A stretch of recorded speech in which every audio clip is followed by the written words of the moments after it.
Je suis un missionnaire. Nous sommes les passagers et les pèlerins qui se dirigent vers quelque part.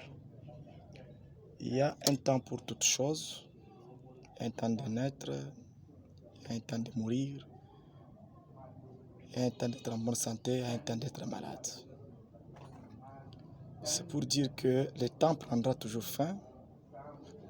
Nous dirigeons vers la terre promise.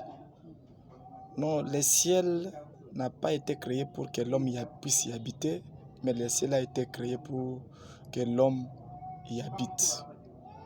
Mais l'homme à qui Dieu avait donné l'opportunité, la grâce d'être le coordonnateur, le gouverneur de la terre, en suivant les principes du propriétaire du jardin qui est Dieu l'Éternel, Jéhovah, l'homme a désobéi à la convention. Parce que l'homme était un maître qui avait un mot à dire sur la terre. Il ne pouvait jamais mourir, mais à cause de la désobéissance,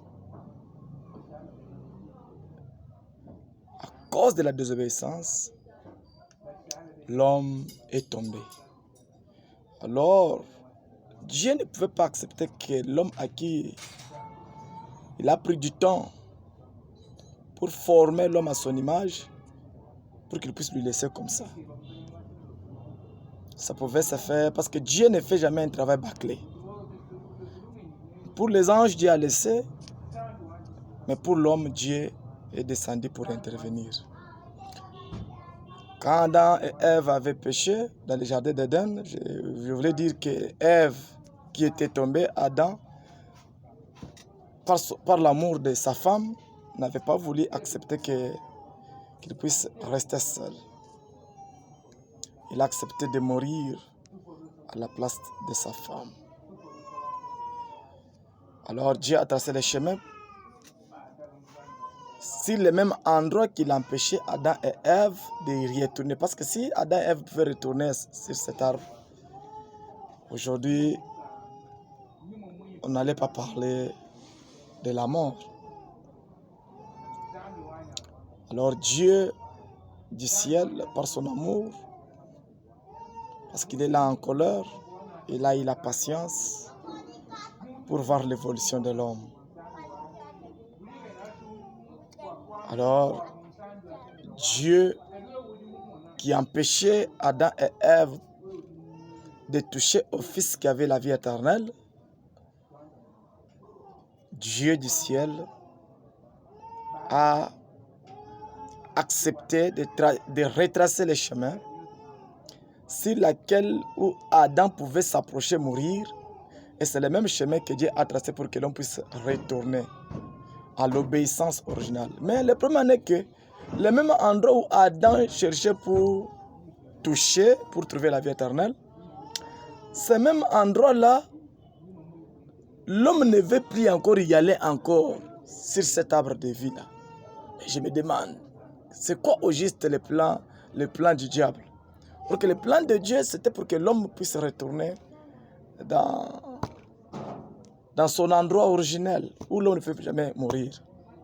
C'est pour cela, nous les gens du message, nous ne prêchons pas les gens pour avoir de l'argent, avoir les habits, avoir autre chose. Notre prédication est fixée sur le temps qui s'écoule pour que les gens puissent vraiment garantir, trouver les gages de l'endroit où ils iront. Parce que la mort frappe à la porte du matin au soir. Ça ne demande pas que vous soyez bon ou mauvais. La mort attaque. Alors, l'homme ne veut pas se procurer cet endroit-là. L'endroit qui a été payé par le sang de Jésus-Christ, le prix qui a été payé pour que nous nous retrouvions dans cet endroit originel. Mais les gens ne veulent plus. Mais je crois que Dieu ne manque jamais de témoins. Je pense que l'éternité est réelle. cet endroit, cette cité qui a de la lumière qui ne s'éteint jamais, ça existe. Mes frères et sœurs, cherchons cette cité-là. Pour chercher cette cité-là, il y a l'ordonnance tracée.